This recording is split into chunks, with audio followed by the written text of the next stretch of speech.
وبركاته.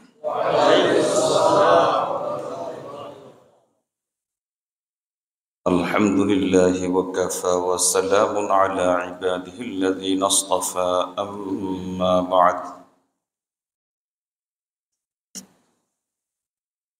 فأعوذ بالله من الشيطان الرجيم بسم الله الرحمن الرحيم قد أفلح من تزكى وذكر اسم ربه فصلى بارك الله لنا ولكم في القرآن العظيم ونفعنا به أستغفر الله لي ولكم ولسائر المسلمين إنه هو الغفور الرحيم اللهم صل على سيدنا محمد وعلى آل سيدنا محمد وبارك وسلم اللهم صل على سيدنا محمد وعلى آل سيدنا محمد وبارك وسلم اللهم صل على سيدنا محمد وعلى آل سيدنا محمد وبارك وسلم সমস্ত প্রশংসা আল্লাহ তাআলার জন্য। আল্লাহ তাআলা আমাদেরকে এখানে আল্লাহর জন্য কিছু সময় বের করে জামায়াত হওয়ার তৌফিক দান করেছেন। এটা একান্ত আল্লাহ তাআলার দয়া, আল্লাহ তাআলার মায়া। দ্বীনের কথা শোনার তৌফিক আল্লাহ তাদেরকে দান করেন। আল্লাহ বলেন, আমি যাদের ব্যাপারে কল্যাণ চাই লা আসমাহুম, তাদেরকে আমি দ্বীনের কথা শোনাই। আল্লাহ আমাদেরকে এজন্য নির্বাচন করেছেন, বাছাই করেছেন। এজন্য আমরা প্রথমেই অন্তঃস্থল থেকে আল্লাহ তাআলার শুকর আদায় করি, আলহামদুলিল্লাহ। আমাদের জীবনের সবচাইতে বড় সমস্যা, সবচাইতে বড় বিপদের নাম হলো অন্তর শক্ত হয়ে যাওয়া। হযরত হাসান বসরি রাহিমাহুল্লাহর কথা, তিনি বলতেন যে আযমুল মাসাইব কাসাওয়াতুল কলব। একজন মানুষের সবচাইতে বড় মুসিবতের নাম হলো অন্তর শক্ত হয়ে যাওয়া। অন্তর শক্ত হয়ে যাওয়ার আলামত হলো গুনাহে অভ্যস্ত হয়ে পড়া, নেক আমলে মজা না পাওয়া। এটা আমাদের জিন্দেগির কার জীবনে না আছে? আমাদের জীবনে গুনাহ দুই ধরনের আছে। এক ধরনের গুনাহ আছে যেগুলো হঠাৎ হঠাৎ হয়ে যায়, হয়তো বছরে দুই একবার, মাসে দুই একবার, জীবনে হয়তো একবার দুইবার।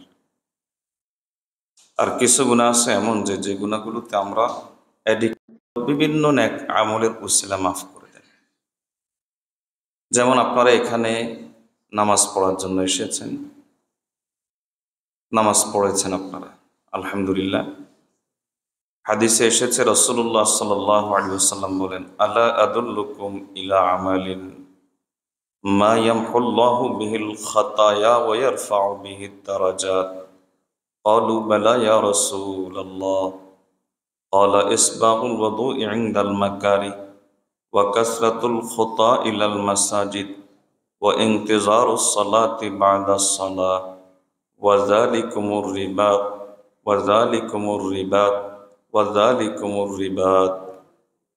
নবীজি সাল্লাল্লাহু আলাইহি ওয়াসাল্লাম বলেন যে তোমাদেরকে এমন কিছু আমলের সন্ধান কি দিব না, যে আমলগুলো করলে তোমাদের গুনাহগুলো মিটে যাবে এবং তোমাদের মর্যাদা আল্লাহর কাছে বেড়ে যাবে। সাহাবায়ে কেরাম বললেন যে অবশ্যই। নবীজি সাল্লাল্লাহু আলাইহি ওয়াসাল্লাম বলেন যে ভালো করে ওযু করবা, বিশেষ করে যখন ওযু করতে মনে চায় না তখন ওযু করবা। ওযু একটা স্বতন্ত্র আমল।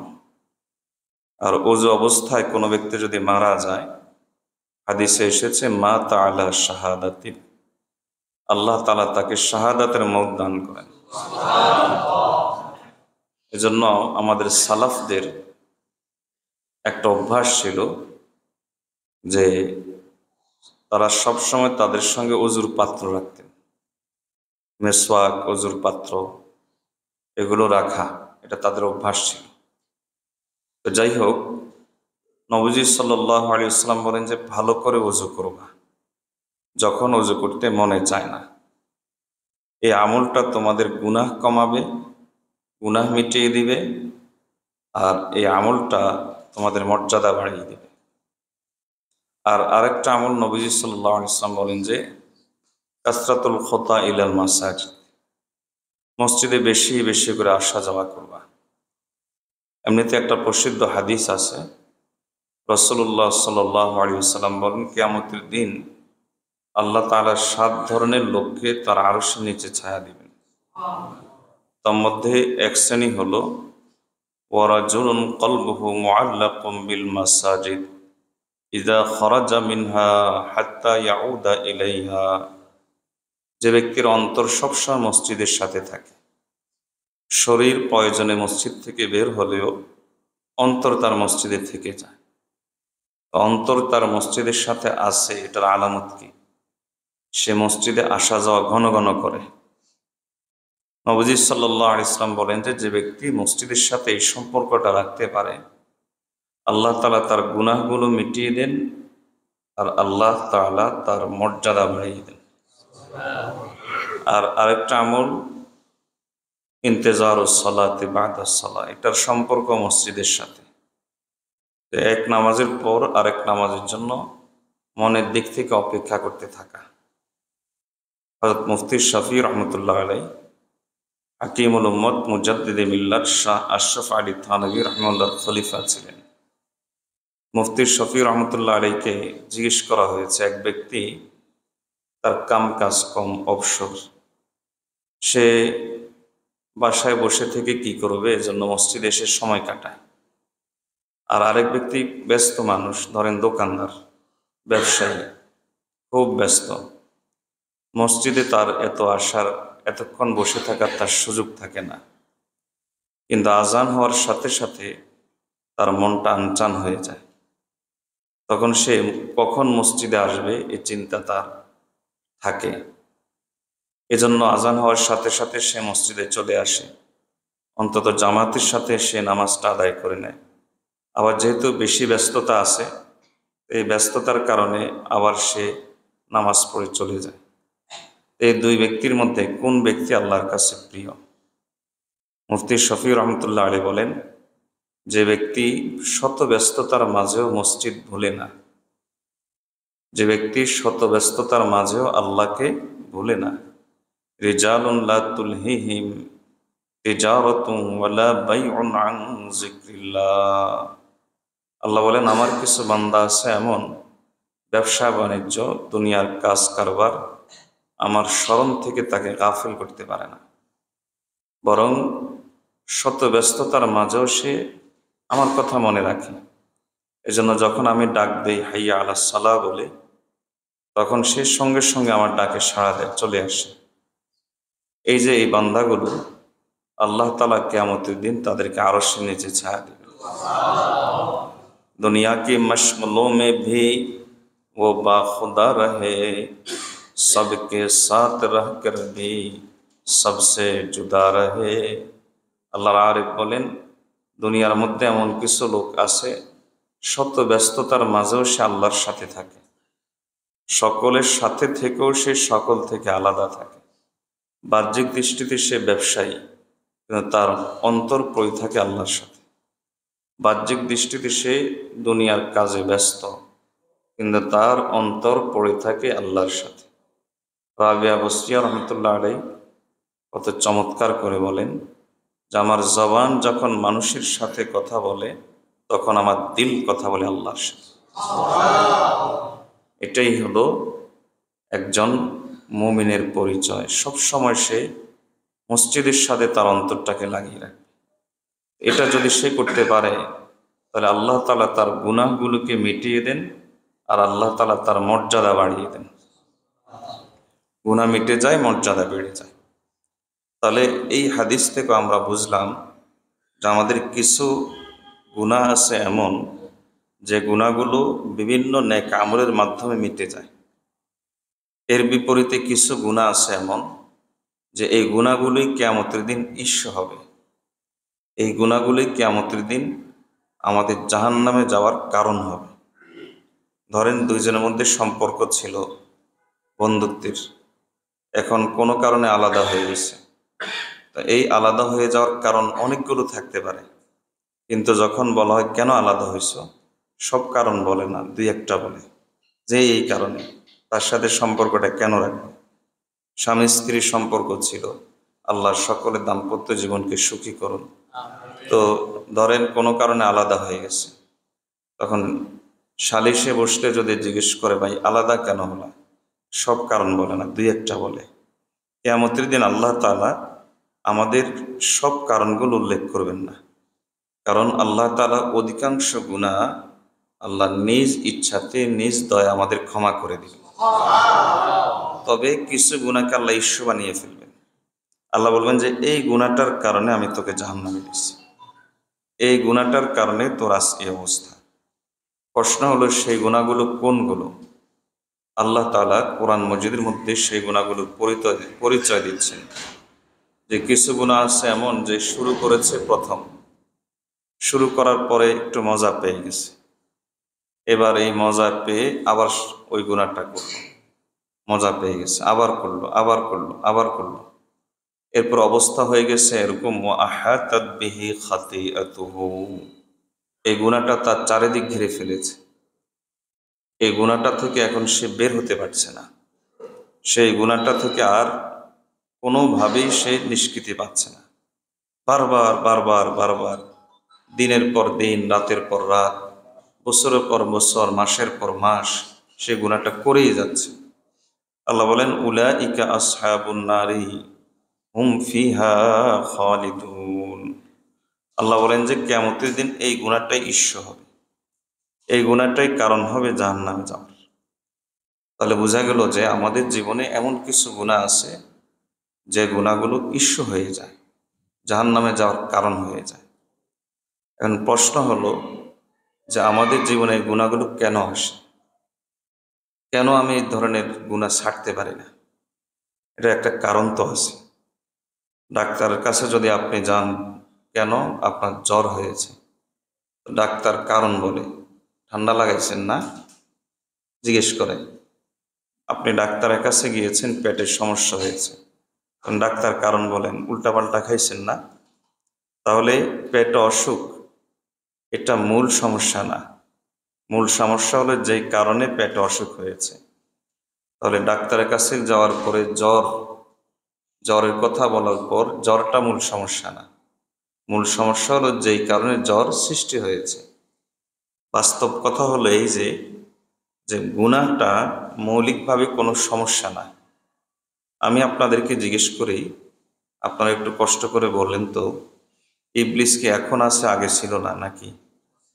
ইবলিস তো সব যুগেই ছিল। ইবলিস সব যুগেই ছিল, এর অর্থ হলো গুনাহও সব যুগে ছিল। ইবলিস সব যুগে ছিল, আমাদের নফসটাও সব যুগেই ছিল, তাহলে গুনাহও সব যুগেই ছিল। কিন্তু পার্থক্য হলো এই, ইবলিস কিন্তু আমাদেরকে দিয়ে গুনাহ করাইতে পারে না। হাদিসের মধ্যে রাসূলুল্লাহ সাল্লাল্লাহু আলাইহি ওয়াসাল্লাম বলেন আলহামদুলিল্লাহিল্লাযী রাদ্দা কাইদাশ শাইতানি আলাল ওয়াসওয়াসাতি। নবীজি আল্লাহ তাআলার প্রশংসা করেন যে সমস্ত প্রশংসা ওই আল্লাহর জন্য যে ইবলিসের সব ক্ষমতা শুধুমাত্র ওয়াসওয়াসার মধ্যে সীমাবদ্ধ করেছে। এখন ইবলিস শুধু ওয়াসওয়াসা দিতে পারে, ইনস্ট্রাকশন দিতে পারে, বলে যে এই গুনাহটা করো, এই গুনাহটা করো, গুনার প্রতি সে উদ্বুদ্ধ করে, কিন্তু সে গুনাহ করাইতে পারে না। বলেন তো গুনাহ করে কে? আমরা করি। ইবলিস আমাদেরকে দিয়ে গুনাহ করাইতে পারে না। ইবলিস কেবলমাত্র গুনার লোভ তৈরি করে, গুনার প্রতি আগ্রহ তৈরি করে। গুনাহ আমরা করি। প্রশ্ন হলো আমরা কেমনে করি? আমাদের নফস গুনাহ রিসিভ করে, ইবলিস সাপ্লাই দেয়, নফস রিসিভ করে। ইবলিস সরবরাহ করে, নফস গ্রহণ করে। এটা হলো অনেকটা এরকম, ধরেন একটা দোকানের মধ্যে একটা বড় কোম্পানি, ওই বড় কোম্পানির একটা শোরুম আছে, পরন্তু এই শোরুমে কি তার সব মাল আছে? না, তার একটা গোডাউন আছে, গোডাউনে তার মালগুলো রাখা আছে। তো শোরুমে মালগুলো কেন রাখা হয়েছে? কাস্টমারকে লোভ দেখানোর জন্য, যে দেখো এখানে এই অফার আছে, তুমি এই দোকান থেকে এই জিনিসটা নিয়ে নাও। কাস্টমারের প্রতি লোভ তৈরি করা হলো উদ্দেশ্য। ইবলিস শুধু শোরুমের কাজটা করে, সে গোডাউন থেকে গুণাগুলো আনতে পারে না, সে শুধু কিছু গুণা আমাদের সামনে এভাবে তুলে ধরে, করে দেখো এই গুণাটা করো। তারপরে এই গোডাউন থেকে এই গুণাগুলো বের করে করে এই গুণাগুলোতে জড়াই আমরা। তাহলে বোঝা গেল যে ইবলিস গুনাহ করায় না, গুনাহ কেবলমাত্র সরবরাহ করে, সরবরাহ করে। আর গুনাহ রিসিভ করে কে? ইবলিসকে বলতে পারেন যে গুনার ডেলিভারি ম্যান, আর আমি হলাম গুনার কাস্টমার। ইবলিস কেবলমাত্র গুনার ডেলিভারি দেয়, আর গুনার কাস্টমার আমি নিজেই। এখন ইবলিস যদি গুনাহ সে আমার সামনে তুলে ধরল, বলল যে এই গুনাহটা কর, আমি যদি এই গুনাহটা না করি, তাহলে বলেন তো ইবলিস শত চেষ্টা না, লক্ষ কোটি বার চেষ্টা করলেও কোনো সমস্যা আছে? এজন্যই আমরা দেখতে পাই, যখন আল্লাহ তাআলা আদম আলাইহিস সালামকে সৃষ্টি করেছেন, এরপর একটা পর্যায়ে ইবলিস বলল আমি সিজদা করব না। এরপরে সে আরো আগে বাড়িয়ে বলল যে আমি এই বনি আদমকে গোমরাহ করতে থাকব। আল্লাহ তাআলা তখন গর্ব করে একটা কথা বলেছেন, ওয়া ইন্না ইবাদি লাইসা লাকা, আয়াত বল, হ্যাঁ আয়াত বলে বলবেন, ওয়া ইন্না ইবাদি লাইসা লাকা আলাইহিম সুলতান। আল্লাহ বলেন যে আমার কিছু বান্দা আছে এমন, তোমার কোনো জারি জুরি তাদের উপর চলবে না। তুমি যতই তার সামনে গুনাহ পেশ করো, যতই তার সামনে গুনাহ তুলে ধরো, আমার এইসব বান্দা তোমার এই সমস্ত কথায়, তোমার এই সমস্ত ফাঁদে পড়বে না। তাহলে বোঝা গেল যে মূল দোষ হলো আমাদের। মূল দোষ কার? আমাদের। ইবলিসের মূল দোষ না। ইবলিস হলো আমাদের জন্য পরীক্ষা, পরীক্ষার্থী আমরা নিজেরা। আমরা পরীক্ষায় ভালো করব কিনা এই সিদ্ধান্ত আমাদের কাছে, ইবলিসের কাছে না। ইবলিস কেবলমাত্র আমাদের জন্য একটা পরীক্ষা। ইবলিস যদি, এই ইবলিস নামক পরীক্ষা যদি না থাকতো, তাহলে তো আমরা ভালো মানুষ হওয়ার কি ফায়দা, কি পুরস্কার, সেটা তো আমরা বুঝতাম না। আমি যেটা বোঝাতে চাচ্ছি সেটা হলো, আমাদের নফসটা হলো মূল সমস্যা। নফসের মধ্যে তিনটা এমন উপাদান আছে, এই তিনটা উপাদানকে কন্ট্রোল করতে পারলে, তিনটা উপাদানকে কন্ট্রোল করতে পারলে ইবলিস যতই গুনাহ পেশ করুক, আমার দ্বারা গুনাহ হবে না। আমি কথা বুঝাইতে পেরেছি? নফসের তিনটা উপাদান এমন আছে, তিনটা সমস্যা নফসের এমন আছে। নফসের মানে আমার। নফসটা কি জিনিস? ধরেন একটা বাচ্চা জন্মগ্রহণ করেছে, এখন সে কান্নাকাটি করে না, হঠাৎ করে তার বুকে থাপ্পড় দিল, এরকম করে নার্সরা ডাক্তাররা, এরকম করে পিঠে বুকে আস্তে আস্তে করে থাপ্পড় দেয়। থাপ্পড় দেওয়ার পরে সে ওয়াঁ করে কেঁদে উঠলো। এই যে ওয়াঁ করে কেঁদে উঠলো, এটাই আপনি। এর আগে আপনি ছিলেন না, আপনি একটা স্ট্রাকচার ছিলেন, আপনি একটা বডি মাত্র, একটা ডিজাইন। কিন্তু আপনি যে কেঁদে উঠলেন, এটাই আপনি, এটাই নফস। তো আমাদের এই নফসের ভিতরে তিনটা উপাদান এমন আছে, এই তিনটা উপাদান যদি ঠিক করে ফেলা যায়, তাহলে ইবলিস যতই আমাদের সামনে গুনাহ পেশ করুক, আমার দ্বারা গুনাহ হবে না। হ্যাঁ, ইবলিস যেহেতু পরীক্ষা, রাস্তা যদি গাড়ি চলে, যত পাকা ড্রাইভার হোক আর যত ভালো রাস্তাই হোক, কিছু না কিছু গাড়ির দাগ লাগেই। তো এজন্য এই তিনটা জিনিস কন্ট্রোল করলে ইবলিস এরপরও কিছু না কিছু গুনাহ করিয়ে ফেলবে।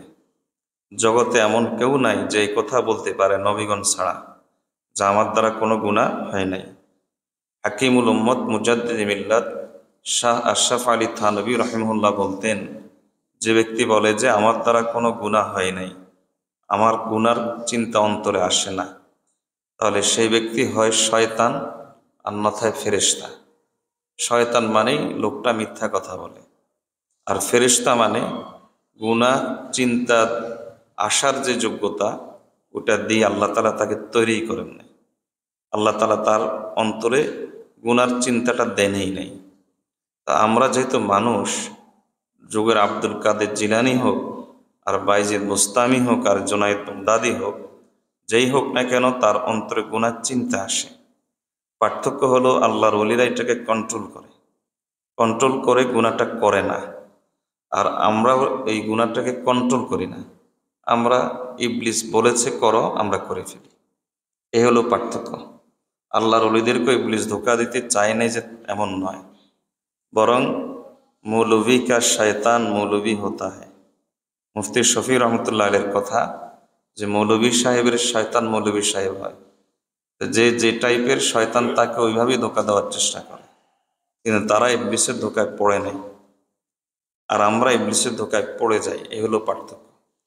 এজন্য আল্লাহর ওলিদেরকে মাসুম বলা হয় না। মাসুম কেবলমাত্র নবীগণ। আল্লাহর ওলিদেরকে মাহফুজ বলা হয়। মাহফুজ মানে আল্লাহ তাআলা তাদেরকে গুনাহ থেকে বিশেষভাবে হেফাজত করেন। আল্লাহ তাআলা তাদেরকে, মুজাদ্দিদ আল ফিসানি রহমতুল্লাহ লেখেন যে এই উম্মতের মধ্যে এমন এমন আল্লাহর ওলি অতিবাহিত হয়েছে, কিরামান কাতিবিন, যারা আমাদের নেক আমল এবং বদ আমলগুলো লেখে। এই ফেরেশতারা বছরের পর বছর অপেক্ষা করতে হয়েছে, একটা গুনাহ লিখতে পারেনি। আল্লাহু আকবার। কেমন ছিলেন তারা, কেমন ছিলেন তারা! তাকওয়ার রং এটা, রঙে তাকওয়া, রঙে তাআত, রঙে দি তা আবাদ বাকি বুয়াদ বর আবিদি। আজকে আমরা আব্দুল কাদের জিলানির নাম বলি, আজকে আমরা হযরত জুনায়েদ বাগদাদি, বাইজিদ বোস্তামি এদের নাম বলি, মঈনুদ্দিন চিশতির নাম বলি। কেন? তাদের সময় বড় বড় রাজা বাদশাহ ছিল না? তাদের সময় বড় বড় ধনী লোক ছিল না? বড় বড় তাদের চাইতে ক্ষমতাধর লোক ছিল না? তাদের চাইতে দাপটওয়ালা লোক ছিল না? কিন্তু তাদের নাম কোথায় গেল? কোথায় চলে গেল তাদের নাম? কোথায় হারিয়ে গেল? এর কারণ হলো, কারণ তাদের রংটা ছিল দুনিয়ার রং, তামাশার রং। তাদের রং ছিল শয়তানের রং। আর আল্লাহওয়ালাদের রং যেটা, সেটা হলো আল্লাহর রং। এ হলো পার্থক্য। এটা ছিল তাকওয়ার রং। আর তাকওয়ার রং এই দুনিয়া যতদিন থাকবে, আল্লাহ তাআলা এই রংটা ততদিন পর্যন্ত রাখবেন। আল্লাহ তাআলা আমাদেরকে আল্লাহওয়ালা হয়ে যাওয়ার তৌফিক দান করুন। আল্লাহ আমাদেরকে তাকওয়া রং ইখতিয়ার করার তৌফিক দান করুন।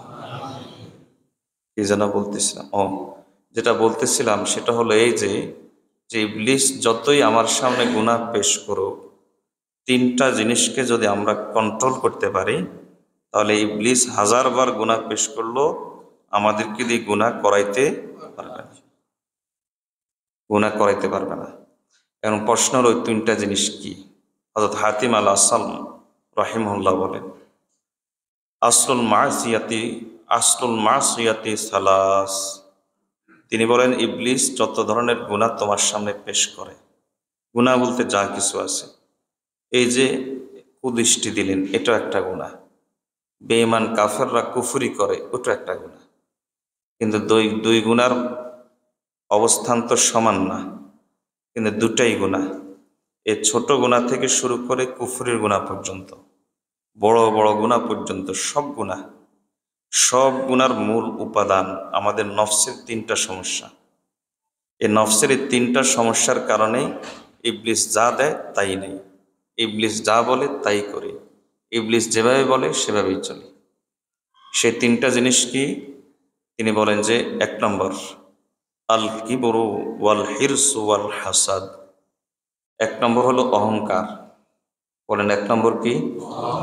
দুই নম্বর হলো লোভ। তিন নম্বর হলো হিংসা। আপনার অন্তরে যদি অহংকার না থাকে, লোভ না থাকে, হিংসা না থাকে, আমি কসম করে বলে যাচ্ছি, আল্লাহর কসম, ইবলিস আপনাকে দিয়ে কোনো গুনাহ করাইতে পারবে না। মানুষ কুদৃষ্টি দেয় কেন? লোভের কারণে। অবৈধ উপায়ে যৌন চাহিদা পূরণ করবে, এই লোভের কারণে কুদৃষ্টি দেয়। একজন আরেকজনকে কষ্ট দেয় কেন? হয় অহংকারের কারণে অথবা হিংসার কারণে। গীবত করে কেন? হয় অহংকারের কারণে অথবা হিংসার কারণে। একজন আরেকজনকে, এক মুসলমান আরেক মুসলমানকে বেইজ্জত করা, এটা যে কত বড় গুনাহ আমরা তো মনেই করি না, বরং বলি যে এমনভাবে বলছি একবারে কলজা ছিঁড়ে ফেলছি। অর্থাৎ সে যে একটা শক্ত কবিরা গুনাহ করে আসছে, এই অনুভূতিটাই তার নাই। গুনাহটাকে সে অহংকারের বস্তু বানিয়ে ফেলেছে, এমনভাবে বলেছে তার কলিজায় পাশোপাশ করে দিছে, অথচ এটা শক্ত কবিরা গুনাহ করে আসছে। তো এই যে গুনাহটা সে করলো কিসের কারণে? অহংকারের কারণে। আপনি ছোট্ট একটা গুনাহ থেকে শুরু করে বড় গুনাহ পর্যন্ত যেই কোনো একটা গুনাহ আপনি ধরেন, দেখবেন যে ওই গুনার ভিতরে এই তিনটার কোনো একটা কারণ আছে। যেমন জ্বরের কারণ ঠান্ডা লাগা, যেমন পেট অসুখের কারণ উল্টাপাল্টা খাওয়া, ঠিক তেমনিভাবে আমার যাবতীয় গুনাহগুলোর কারণ হলো এই তিনটা। একটা হলো অহংকার, একটা হলো লোভ, আর একটা হলো হিংসা। যদি কারণ না থাকে তাহলে বাঁশিও থাকবে না, বাঁশরিও বাজবে না। যদি এই কারণগুলো যদি না থাকে তাহলে আমার দ্বারা আর কোনো গুনাহ ইবলিস চাইলেও করাইতে পারবে না।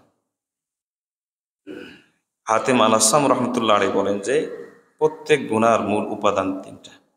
হাফিজ ইবনুল কাইয়িম রহমতুল্লাহ আলাইহি নিকট অতীতের একজন বড় আল্লামা ছিলেন। হাফিজ ইবনু তাইমিয়া রহমতুল্লাহ আলাইহির শাগরিদ ছিলেন হাফিজ ইবনু কাসির, হাফিজ ইবনুল কাইয়িম। ওনারা দুইজনে ইবনু তাইমিয়া রহমতুল্লাহ শাগরিদ ছিলেন। 1,00,000 হাদিসের হাফিজ ছিলেন। হাফিজ মানে কোরআন মজিদের হাফিজকে হাফিজ বলা হয়, আবার হাদিসের হাফিজকে হাফিজ বলা হয়।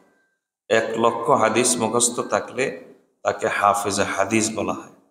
হাফিজ হাদিসের সংখ্যা এই উম্মতে খুব কম, হাতে গোনা, আপনার অল্প, বেশি না।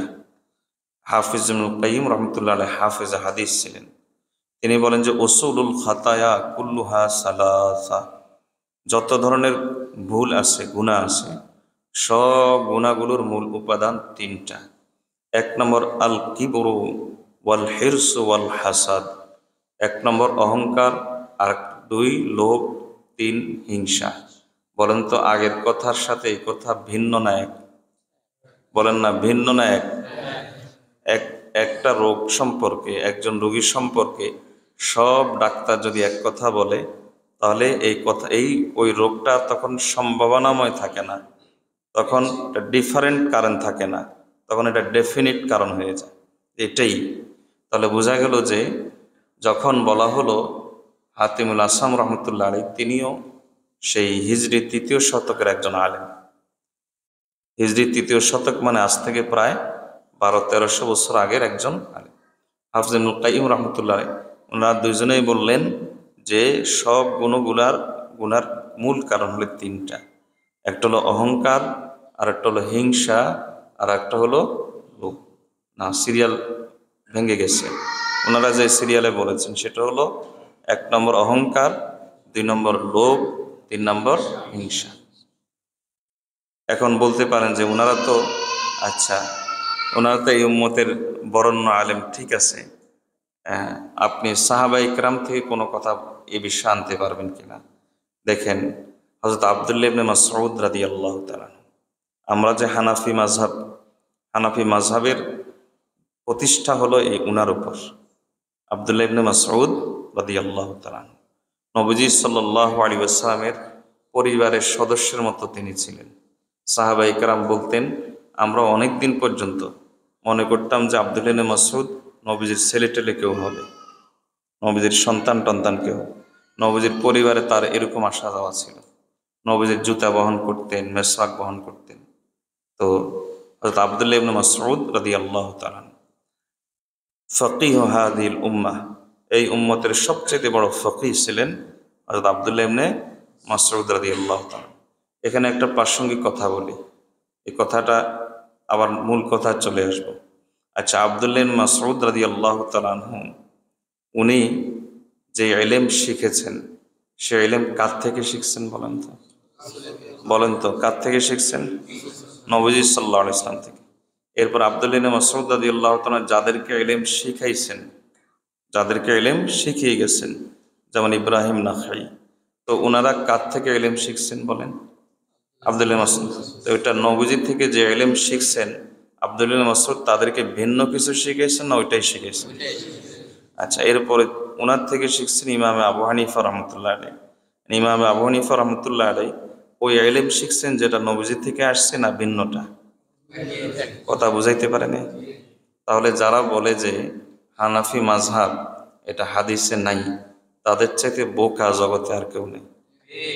আল্লাহ বুঝার তৌফিক দান করুন। এগুলো নিয়ে আবার ঝগড়াঝাটিতে জড়াই না। এখন উম্মত অনেক রোগে রোগী। উম্মতের এখন সবচেয়ে বড় সমস্যা হলো ঈমান কুফরের সমস্যা। আপনারা জানেন না, উম্মতের সবচেয়ে বড় সমস্যা এখন ঈমান কুফরের সমস্যা। এই ইসলামের ঈমানের আমাদের সবচেয়ে বড় দুশমন কে আপনারা বলতে পারবেন? ইহুদি খ্রিস্টানদের তৈরি একটা মতবাদ, ধর্মনিরপেক্ষ মতবাদ। এটা হলো এই উম্মতের জন্য সবচেয়ে বড় থ্রেট, এই উম্মতের সবচাইতে বড় সমস্যা, উম্মতের সবচাইতে বড় শত্রু। আপনি ইসলামের ইতিহাসে আলহামদুলিল্লাহ মুসলমানরা এই পৃথিবী শাসন করেছে 1 বছর 2 বছর না, এই পৃথিবী শাসন করেছে প্রায় 1300-1400 বছর পর্যন্ত। ধর্মনিরপেক্ষ মতবাদ আসছে, এর বয়স 2024 সালে 2023 সালে হয়েছে 100 বছর। তাহলে 100 বছর একটা মতবাদের বয়স। আর এর আগে এই গোটা পৃথিবীতে ইসলামী শাসন করেছে। বিভিন্ন আমাদের কেন্দ্র ছিল, খেলাফত ছিল, সিস্টেম। খেলাফত একটা সিস্টেমের নাম। এই সিস্টেম, যেমন এখন রাষ্ট্র চালানোর অনেকগুলো সিস্টেম আছে, এগুলো আপনাদের জানা দরকার। কারণ রাষ্ট্রচিন্তা প্রত্যেক নাগরিকের এটা থাকা এবং রাখা অত্যন্ত জরুরি। কারণ হয় আপনি রাষ্ট্রের নাগরিক অথবা আপনি রাষ্ট্রের একজন খেদমতকার, সেবক। দুটোর একটা তো আপনার হবেই। এই দুই শুরুতে আপনার রাষ্ট্রচিন্তা থাকতে হবে। আল্লাহ বুঝার তৌফিক দান করুন। তো যেটা বলতে চেয়েছিলাম, একটা ছোট্ট একটা জিনিস আপনাদেরকে দেখাই। এই দীর্ঘ 1300-1400 বছরের ইতিহাসে ইসলামের সাথে, মুসলমানদের সাথে, ইহুদি খ্রিস্টানদের সাথে একটা যুদ্ধ না, বহু যুদ্ধ হয়েছে, বড় বড় ক্রুসেড হয়েছে। এই দীর্ঘ ইতিহাসে মুসলমান এবং অমুসলিম মিলিয়ে, দুই পক্ষ মিলিয়ে 2 লাখ লোক মারা যায় নাই। আমি বলি নাই, আপনি প্রয়োজনে গবেষণা করে দেখবেন অমুসলিমদের বক্তব্য। 2 লাখ লোকও মারা যায় নাই 200 বছর ইতিহাসে, আরে প্রায় 1500 বছরের ইতিহাসে। কিন্তু মাত্র 100 বছর ধর্মনিরপেক্ষ মতবাদ আসছে। তোর মধ্যে শুধু মুসলমান, বড় বড় বিশ্বযুদ্ধগুলো বাদ দিলাম, এই 2-3টা বিশ্বযুদ্ধ, এই সবগুলো হয়েছে শুধু এই মতবাদকে কেন্দ্র করে। এই সবগুলো তো বাদ দিলাম, জাপান এবং হিরোশিমা নাগাসাকিতে তারা যা করছে সেগুলো তো বাদেই দিলাম। শুধুমাত্র মুসলমান মারা গেছে এই মাত্র 100 বছরে 2 কোটি। বলেন কত? 2 কোটিরও বেশি। তাহলে একটা মতবাদ মুসলমান হত্যা করছে 2 কোটি, আর পিছনের 1300-1400 বছর পর্যন্ত 2 লাখ লোকও 2 পক্ষ মিলে মারা যায় নাই। তাহলে চিন্তা করেন এই মতবাদটা ইসলামের কত বড় শত্রু, এই মতবাদটা ইসলামের কত বড় জঘন্য শত্রু। এবং আরও আশ্চর্যের বিষয় হলো, আগে তো মুসলমান মারা গেছে অমুসলিমদের হাতে যুদ্ধের ময়দানে, আর এই মতবাদ এমন একটা অবস্থা তৈরি করে দিয়েছে, মুসলিম উম্মার মধ্যে এমন একটা বেহাল অবস্থা তৈরি করে দিয়েছে যে অধিকাংশ, বরং উল্লেখযোগ্য সংখ্যক মুসলমান মারা গেছে মুসলমানদের হাতে। শুধু মুসলমান মারা গেছে মুসলমানদের হাতে, শুধুমাত্র এই মতবাদের পেছনে পড়ে। আল্লাহ এই উম্মতকে এই মতবাদ থেকে রক্ষা করুন বলে আমিন। খেলাফত সিস্টেম, এটা একটা সিস্টেম, রাষ্ট্র চালানোর একটা সিস্টেম। খেলাফত যেমন এখন একটা সিস্টেমে তারা বলে ধর্মনিরপেক্ষতাবাদ একটা সিস্টেম, জাতীয়তাবাদ একটা সিস্টেম, ঠিক তেমনিভাবে খেলাফত একটা সিস্টেম। মূল সমস্যা হলো সিস্টেমের। আপনি হয়তো বলতে পারেন যে হুজুর, যেটা অনেক সময় অমুসলিম লেখকরা বলে, অমুসলিম গবেষকরা বলে, তারা বলে যে কেন খারাপ খারাপ খলিফা তো ছিল, মদ খাইতো, হারাম নিয়ে পড়ে থাকতো, বিভিন্ন নাটক সিনেমার মধ্যে এগুলো প্রচার করা হয় যে খারাপ খারাপ খলিফারাও তো ছিল। মূল বিষয় হলো যে ধরেন কিছুক্ষণের জন্য দেশের সবচাইতে খারাপ লোকটাকে, দেশের সবচাইতে বড় সুদখোর, সবচাইতে বড় চরিত্রহীন লোকটাকে আপনি খেলাফত সিস্টেমের মূল বানালেন, অর্থাৎ খলিফা বানালেন, তবে সিস্টেমটা খেলাফত, সিস্টেমটা খেলাফত। তাহলে আমি আপনাকে বলবো, এই খলিফার সাথে কিছু শীর্ষস্থানীয় আলেমের সমস্যা হবে, শীর্ষস্থানীয় আলেমদের সমস্যা হবে। তারা খলিফার এই অন্যায়গুলো মেনে নিতে পারবে না, প্রতিবাদ করবে, তাদেরকে হয়তো জেলে টেলেও নেবে, হয়তো মেরে টেরেও ফেলবে, ফাঁসিটা সেও দিয়ে দিবে। দেশের নাগরিক সাধারণ মানুষ কসম আল্লাহর শান্তিতে থাকবে, কোনো সমস্যা হবে না।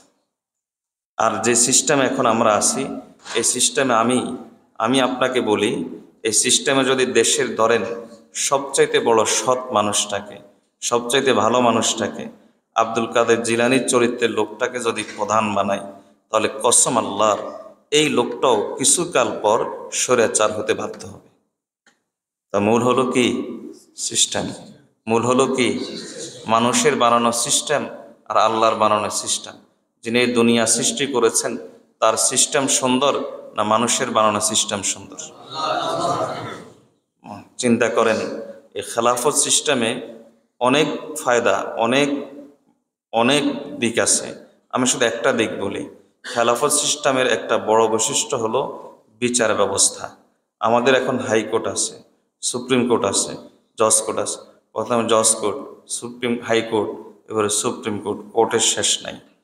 খেলাফত সিস্টেমের বিষয়টা এরকম না। একটা অঞ্চলে একজন কাজী থাকবেন, তিনিই জজ কোর্ট, তিনিই হাইকোর্ট, তিনিই সুপ্রিম কোর্ট।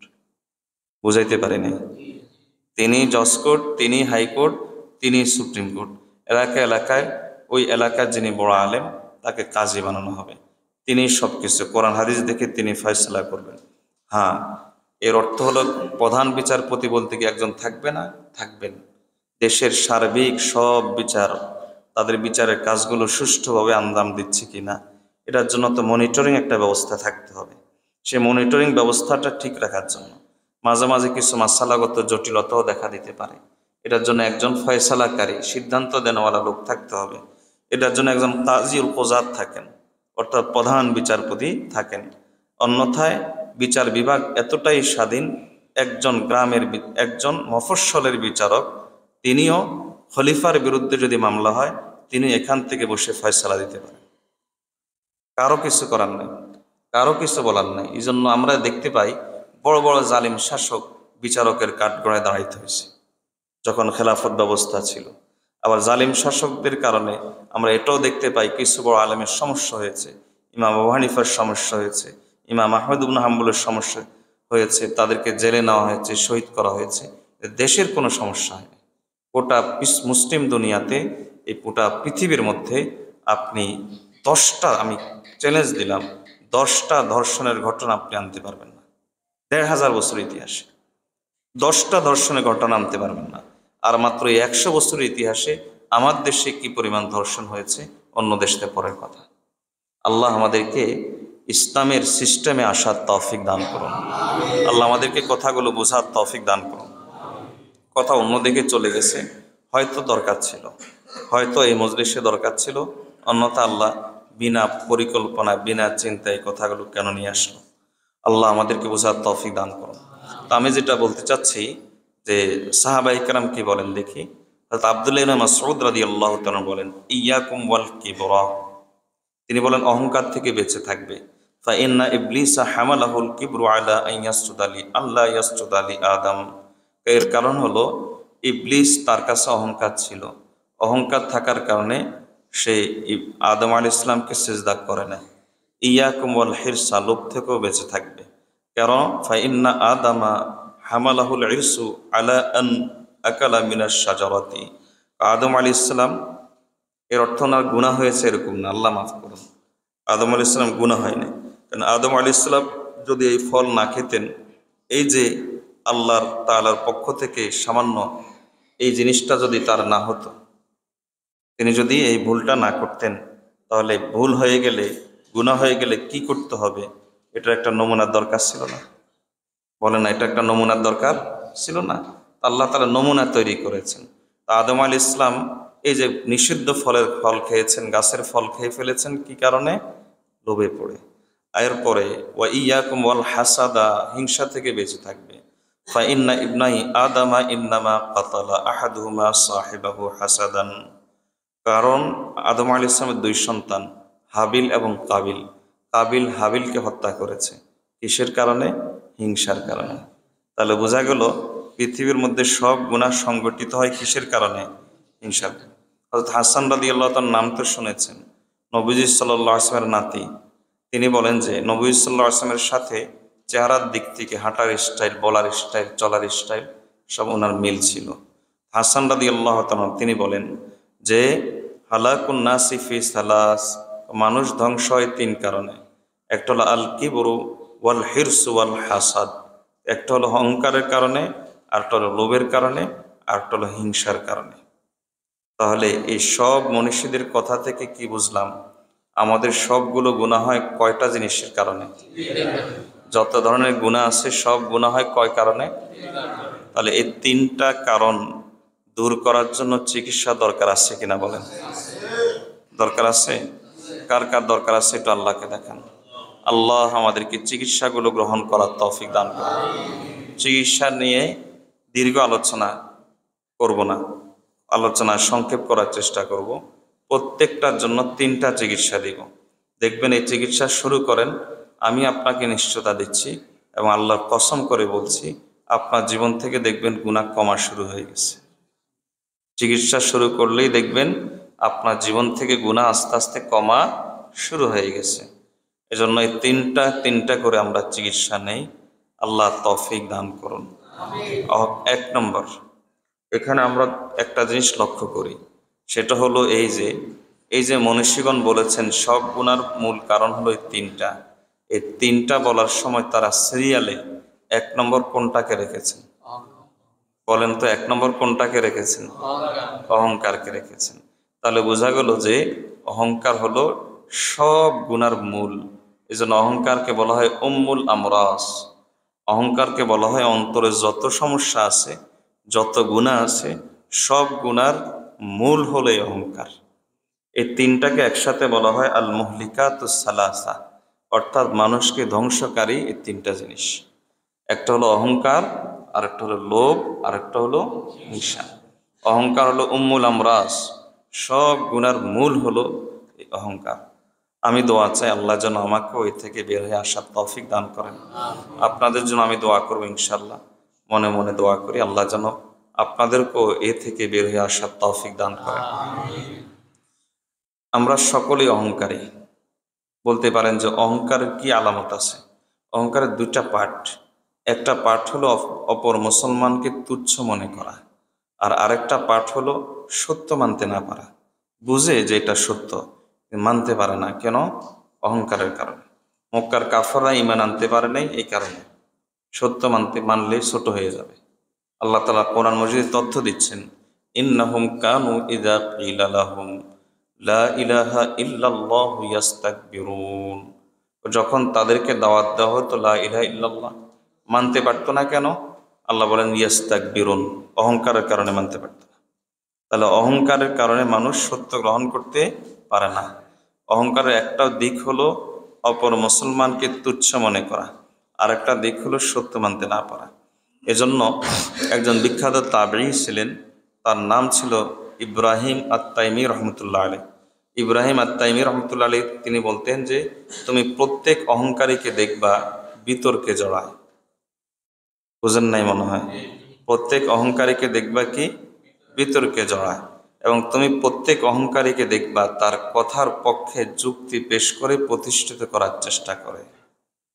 অথচ আমাদের মাশায়েখ, আমাদের বুজুর্গানে দিন, তাদের অভ্যাস ছিল এরকম, তারা যদি হকের উপরও থাকতেন, অনেক সময় শুধুমাত্র ঝগড়াঝাটি না হয়, ফিতনা যেন না হয়, বিশৃঙ্খলা যেন না হয়, শুধুমাত্র এই কারণে চুপ করে যেতেন। হকের উপর থাকার পরে শুধুমাত্র উম্মতের মধ্যে যেন ফাসাদ তৈরি না হয়, ফিতনা তৈরি না হয়, বিভক্তি যেন তৈরি না হয়, এজন্য তারা চুপ করে যেতেন। আল্লাহ আমাদেরকে বোঝার তৌফিক দান করুন। এরকম বহু দৃষ্টান্ত দেওয়া যাবে, আপাতত দৃষ্টান্ত না দেই। তো আমরা এই কথা বুঝলাম, সেটা হলো এই যে এই অহংকারটা হলো উম্মুল আমরাজ, সব রোগের মূল। অহংকার সব রোগের মূল। তিনটা চিকিৎসা। এক নম্বর চিকিৎসা, হযরত আবু বকর সিদ্দিক রাদিয়াল্লাহু তাআলা বলেন, লা ইয়াহকিরান্না আহাদুন আহাদাম মিনাল মুসলিমিনা ফাইন্না সগীরাল মুসলিমিনা ইনদাল্লাহি কাবীর। এক নম্বর চিকিৎসা হলো আবু বকর সিদ্দিক রাদিয়াল্লাহু তাআলা এই কথা অনুপাতে একটা মাইন্ড সেট আপ। আজকে থেকে আমি আমার মাইন্ডে একটা জিনিস সেট আপ করে নিব একটা মানসিকতা লালন। আজকে থেকে আমি আমার একটা মানসিকতা লালন করব। সেটা হলো এই যে যে আমি কোনো মুসলমানকে ছোট মনে করব না, কারণ হতে পারে সে আল্লাহর কাছে দামি। কথা বুঝাইতে পারি নাই। হাকিমুল উম্মত মুজাদ্দিদ মিল্লাত শাহ আশরাফ আলী থানভী রহমতুল্লাহ আলাইহি চমৎকার করে ব্যাখ্যা দেন। তিনি বলেন যে হতে পারে আল্লাহর কাছে দামি, এর অর্থ হলো এখনই দামি হওয়া জরুরি না। এখনই দামি হওয়া জরুরি না। হতে পারে সে এমন তওবা করবে যে তওবার কারণে সে আমার চাইতে বেশি আল্লাহর কাছে দামি হয়ে যাবে। তো অতীত, বর্তমান, ভবিষ্যৎ এগুলো আমাদের জন্য। আল্লাহ তাআলা কোনো জামানার মুখাপেক্ষী না, আল্লাহ তাআলার কোনো মাকানের মুখাপেক্ষী না, কোনো স্থানের মুখাপেক্ষী না, আল্লাহ তাআলা কোনো কালের মুখাপেক্ষী না। আল্লাহর কাছে অতীত যেমন, বর্তমান যেমন, ভবিষ্যৎ তেমন। তা আমার দৃষ্টিতে বর্তমানে হয়তো সে তুচ্ছ হইতে পারে, হয়তো, কিন্তু ভবিষ্যৎ এটা কার কাছে? আল্লাহর কাছে। আল্লাহর কাছে তো পরিষ্কার। আল্লাহ দেখতেছেন যে আমার এই বান্দা আমার ওলি, আমার এই বান্দা তওবা করবে, আমার এই বান্দা আমার ওলি হয়ে যাবে। আত্মা এবু হাবিবুল্লাহ, যারা তওবা করে তারা আল্লাহর বন্ধু। তা আমার এই বান্দা আমার বন্ধু, তা আল্লাহর কাছে সে বন্ধু, আর আপনি তাকে তুচ্ছ মনে করলেন, তাহলে এই জিনিসটাই হলো অহংকার। এজন্য হযরত আবু বকর সিদ্দিক রাদিয়াল্লাহু তাআলা বলেন যে তুমি একটা মানসিকতা লালন করো, একটা মানসিকতা আজকে থেকে লালন করো। সেটা হলো এই যে আমি আজকে থেকে কোনো মুসলমানকে আমার চাইতে বড়, আমার চাইতে ছোট মনে করব না। পারবো না ইনশাল্লাহ? বলেন পারবেন তো ইনশাল্লাহ? ওহো, আমরা তো অহংকার করি। এক একজনের অহংকারের ধরন এক এক রকম। ধরনগুলো বলার প্রয়োজন এজন্য নাই, কারণ দিন শেষে এটাই বাস্তব, আমরা সকলে এই রোগে রোগী। এক একজনের কাছে এক একভাবে আছে, কিন্তু দিন শেষে এটাই বাস্তব যে আমরা সকলে এই রোগে রোগী। তো এই অহংকারের একটা চিকিৎসা, এটা হলো অহংকারের বলা হয়ে থাকে, অহংকারের অনেক চিকিৎসা আছে, তার মধ্যে মৌলিক এবং প্রধান চিকিৎসা হলো এইটা। এজন্য হযরতে ওমর রাদিয়াল্লাহু তাআলা আল্লাহর কাছে দোয়া করতেন, আল্লাহুম্মা জাআলনি ফি আইনি সগীরা ওয়া ফি আয়ুনিন নাসি কাবীরা।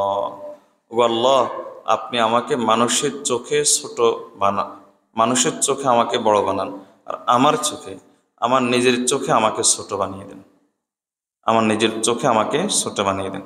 আমার চাইতে বড় কেউ নাই, আমার চাইতে দামি কেউ নাই, আমার চাইতে মর্যাদাবান কেউ নাই। মতের খেলাফ হলেই সে খারাপ হয়ে গেছে, নিজের মতের খেলাফ হলে খারাপ হয়ে গেছে।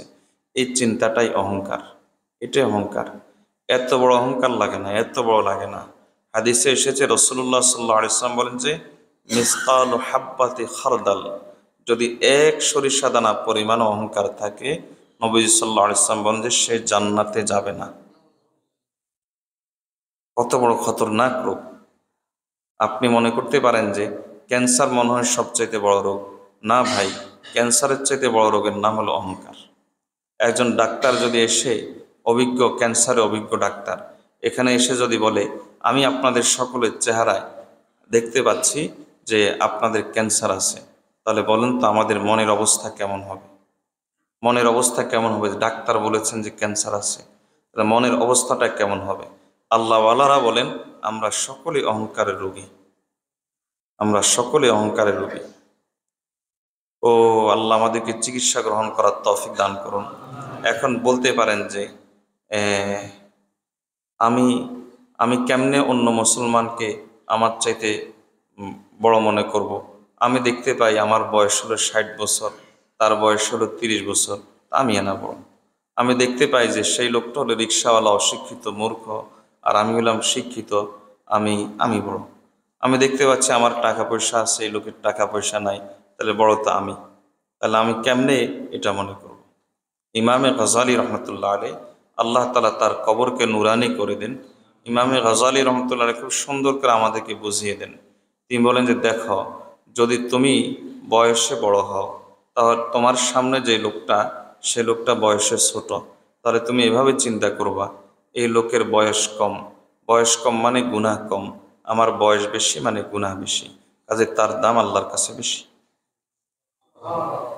তুমি মনে করো ছোট, তোমার সামনের লোকটা তোমার চেয়ে বয়সে বড়, তাহলে তুমি এভাবে চিন্তা করবা, এই লোকের বয়স বেশি, আমার বয়স কম। বয়স বেশি মানে সে আমার চাইতে বেশি রমজান পেয়েছে, বয়স বেশি মানে আমার চাইতে সে সবে কদর বেশি পেয়েছে, বয়স বেশি মানে আমার চাইতে সে সবে বরাত বেশি পেয়েছে। তাহলে এই লোকের দাম আল্লাহর কাছে আমার চাইতে বেশি। ধরো তুমি আলেম আর তোমায় শিক্ষিত, আর যে লোকটার সামনে আছে ওই লোকটা আলেম না, শিক্ষিত না, মূর্খ। তাহলে তুমি এভাবে চিন্তা করবা, এই লোকের এলেম নাই, জানে না, এজন্য সে গুনাহ করে, আর আমি জেনে শুনে গুনাহ করি, তাহলে সে তো আমার চাইতে ভালো। আর ধরো তুমি মূর্খ, তোমার সামনে যে লোকটা সে লোকটা আলেম, তাহলে তুমি এভাবে চিন্তা করবা, আলেমের দাম আল্লাহ তাআলা নিজেই দিয়েছেন, কাজেই তার দাম আমার চাইতে বেশি। আপনি টাকা পয়সার মালিক, আপনার সামনে আছে গরিব লোক, তাহলে আপনি এভাবে চিন্তা করবেন, এই লোকটার পয়সা কম, পয়সা কম মানে কিয়ামতে হিসাব কম, হিসাব কম মানে আগে জান্নাতে। আর আমার পয়সা আছে মানে হিসাব বেশি, হিসাব বেশি মানে পরে জান্নাতে, কাজে তার দাম আমার চাইতে বেশি। আপনার পয়সা নাই, আর যে লোকটার সামনে সেই লোকটার পয়সা আছে, তাহলে এভাবে চিন্তা করবেন, এই লোককে আল্লাহ তাআলা টাকা পয়সা দিয়েছেন, টাকা পয়সা দিয়েছেন, এর অর্থ হলো সে আমার চাইতে বেশি দান সদকা করতে পারে, আমার চাইতে বেশি জাকাত দিতে পারে, আমার চাইতে বেশি দিনের জন্য খরচ করতে পারে, কাজে তার দাম আমার চাইতে বেশি। বলেন তো কোনো সমস্যা আছে? এখন বলতে পারেন হুজুর আরেকটা সমস্যা আছে, বাবা কেমনে মনে করবো যে ছেলের দাম আমার চাইতে বেশি? জি হ্যাঁ, বাবা মনে করবে এটাই। কেমনে মনে করবে? কারণ বাবার বয়স বেশি, ছেলের বয়স কম। যদি এটা মনে করে তাহলে শাসন কেমনে করবে?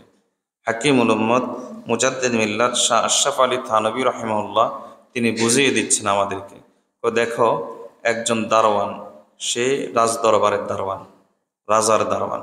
এখন রাজদরবার, রাজা তাকে নির্দেশ দিয়ে দিয়েছে যে রাতে 10টার পরে কেউ যদি এই গেট দিয়ে ঢুকতে চায় তাহলে তাকে ঢুকতে দিবা না, সে যেই হোক।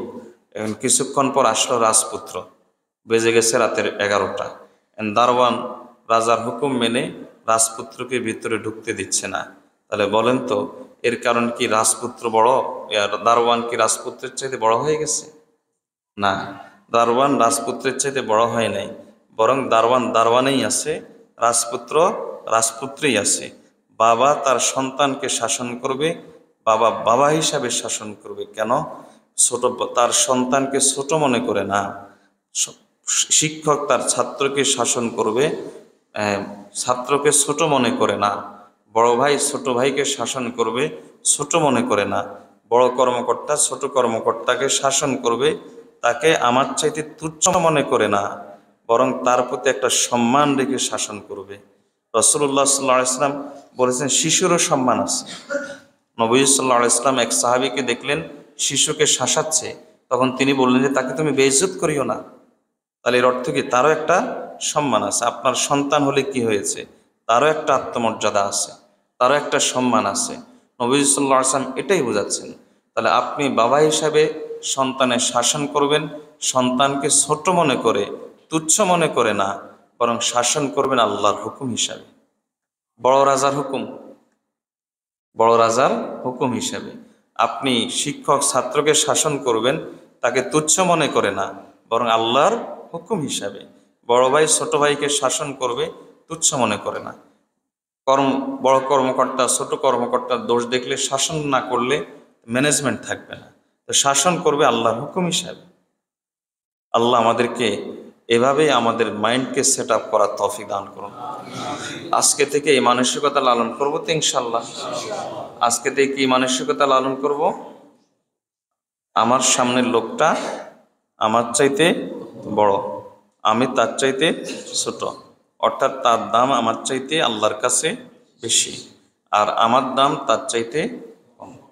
এই জিনিসটা যদি, এটা অহংকারের মূল চিকিৎসা, এই জিনিসটা যদি করে ফেলতে পারেন, তাহলে দেখবেন যে স্বামী স্ত্রীর সমস্যা সমাধান এমনি হয়ে গেছে। বহু জুলুম দুনিয়া থেকে এমনিতেই চলে গেছে, বহু ঝগড়াঝাটি, বহু হিংসা বিদ্বেষ দুনিয়া থেকে এমনিতেই দূর হয়ে গেছে।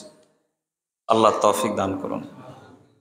আরেকটা চিকিৎসা হলো যে মাঝে মাঝে আপনি যেই পজিশনে আছেন এই পজিশন থেকে একটু নিচে নেমে কাজ করবেন।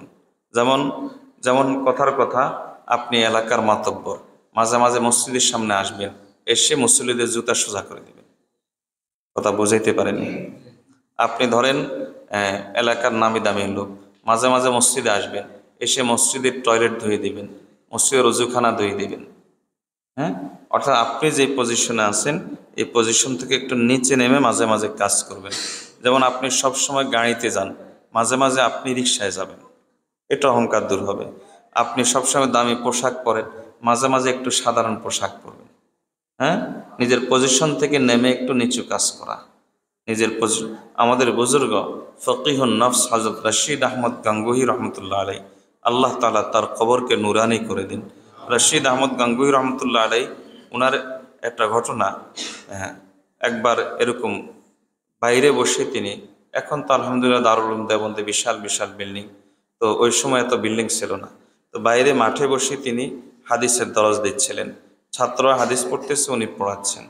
জগৎ বিখ্যাত আলিম, যাকে যুগের ইমামে আবু হানিফা বলা হয়, হযরত রশিদ আহমদ গঙ্গোহী রহমতুল্লাহ আলী, যিনি মুজতাহিদ ছিলেন, এরপরও তিনি ইমামে আবু হানিফার অনুসরণ করেছেন।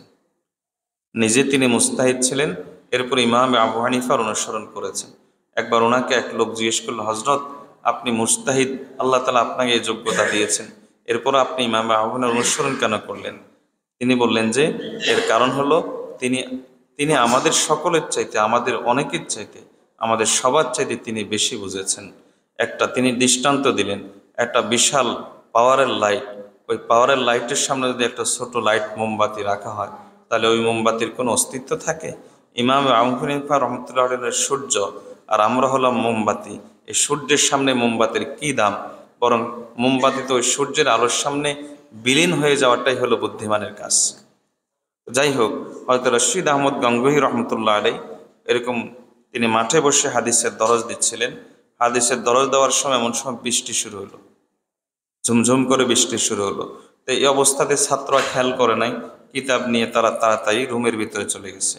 রশিদ আহমদ গঙ্গোহী রহমতুল্লাহ আলাই তার নিজের রুমালটা তিনি বিছালেন, বিছাইয়ে তারপরে এই ছাত্রদের জুতাগুলো রুমালের মধ্যে তিনি নিলেন, নিয়ে এটাকে পুটলি বাঁধলেন। পুটলি বেঁধে এরপরে তিনি মাদ্রাসায় আসলেন। সবাই তো হৈ হৈ করে উঠছে, হজরত আপনি কি করতেছেন? তখন তিনি বললেন যে তোমরা হলা হাদিসের তালেব ইলম, তোমাদের দাম আল্লাহর কাছে বেশি, এজন্য আমি তোমাদের কিছু খেদমত করলাম। এরকম করবেন মাঝে মাঝে। মাঝে মাঝে আমাদের হাটহাজারী মাদ্রাসার প্রতিষ্ঠাতা যিনি ছিলেন হযরত মাওলানা হাবিবুল্লাহ সাহেব রহমতুল্লাহ আলাইহি, তো উনি যখন থানবী রহমতুল্লাহর দরবারে গেছেন, ওনাকে কি চিকিৎসা দিয়েছেন জানেন? প্রত্যেক দিন প্রত্যেক নামাজের পরে দাঁড়িয়ে কানে ধরবে বলবে যে আমি নফসের রোগের রোগী, অহংকার আসছে আমার, আপনারা সব আমার জন্য দোয়া করবেন। মাঝে মাঝে নিজের পজিশন থেকে মেনেই এরকম করবেন। এটা সাহাবাই কেরামও করতেন। হযরত ওমর রাদিয়াল্লাহু তাআলা আনহু, একবার তিনি সাহাবাইকা, তখন তিনি খলিফা, তখন তিনি আমিরুল মুমিনিন, তখন একবার তিনি এরকম সবাইকে ডাক দিলেন।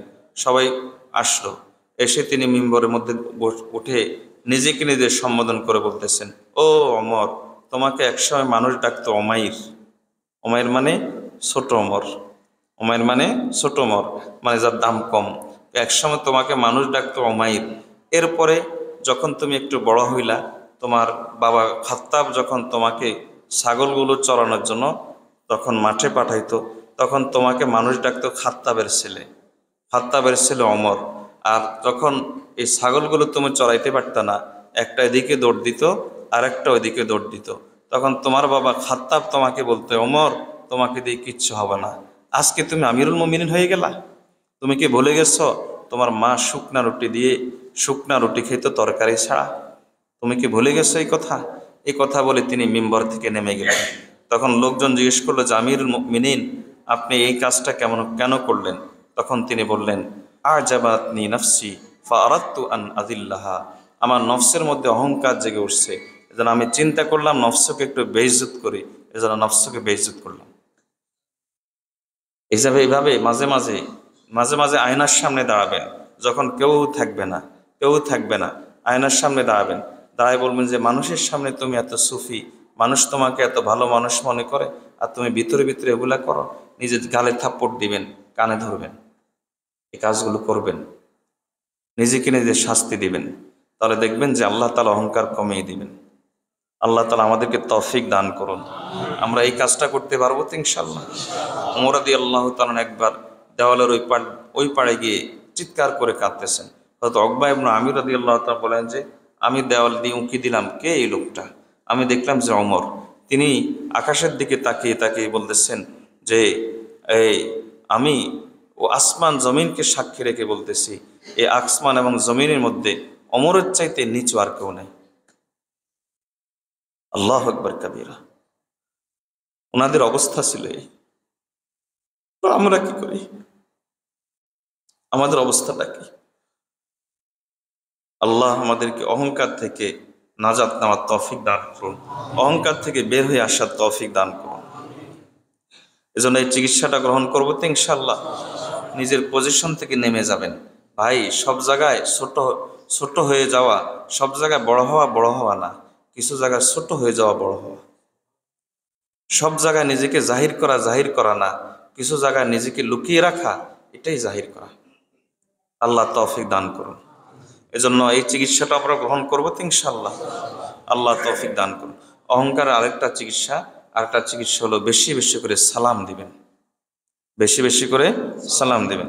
রাসূলুল্লাহ সাল্লাল্লাহু আলাইহি ওয়াসাল্লাম বলেছেন, আল বাদিউ বিসসালামি বারিউম মিনাল কিবরি, যে বেশি বেশি করে সালাম দান করে, সালাম দেয়, আল্লাহ তাআলা তাকে অহংকার থেকে মুক্তি দিয়ে দেন। এটা অহংকার একটা চিকিৎসা, বেশি বেশি করে সালাম দেওয়া। এজন্য দেখবেন অহংকারীরা নিজ থেকে সালাম দিতে পারে না। আমি এই বিষয়ে আসলে দৃষ্টান্ত দিই। যেমন শ্বশুর জামাইকে সালাম দিতে পারে না। শ্বশুর মিয়ার চিন্তা হলো আমার দাম বেশি, আমি শ্বশুর। বাবা সন্তানকে সালাম দিতে পারে না, বড় ভাই ছোট ভাইকে সালাম দিতে পারে না, স্বামী স্ত্রীকে সালাম দিতে পারে না, ধনী গরিবকে সালাম দিতে পারে না, চেয়ারম্যান সাধারণ লোককে সালাম দিতে পারে না। কেন? মনে করে আমার দাম বেশি। না, সালাম নবীজির চাইতে আপনার দাম তো বেশি হয়ে যায় নাই। নবীজি সাল্লাল্লাহু আলাইহি ওয়াসাল্লাম বাচ্চাদেরকেও সালাম দিতেন। সাহাবী বলতেছেন এমনও হতো যে নবীজি সাল্লাল্লাহু আলাইহি ওয়াসাল্লাম সালাম দিয়েছেন, কয়েক সেকেন্ডের জন্য তিনি গাছের আল হয়েছেন, আবার গাছের আল থেকে বের হয়ে আবার বলেন আসসালামু আলাইকুম। আবার গাছের আল থেকে বের হয়ে তিনি এই কথা বলেছেন। তাহলে আমরা বেশি বেশি করে সালাম দিব তো ইনশাআল্লাহ। 2 নম্বর, আমাদের অন্তরের দ্বিতীয় বড় সমস্যার নাম কি বলেন? লোভ। অন্তরের দ্বিতীয় বড় সমস্যার নাম লোভ।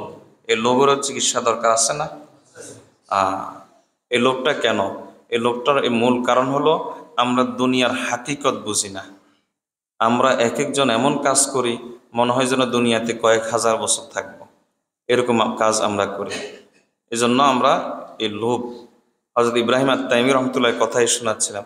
ইব্রাহিম আত-তাইমি রহমতুল্লাহ আলাইহি উনি বলেন যে আমি একবার স্বপ্নে দেখলাম, আল্লাহ তাআলা আমাকে স্বপ্নে দেখিয়েছেন। আমি স্বপ্নে দেখলাম যে এক কুৎসিত মহিলা, তার পিছনে শত শত মানুষ, হাজার হাজার মানুষ দৌড়াচ্ছে।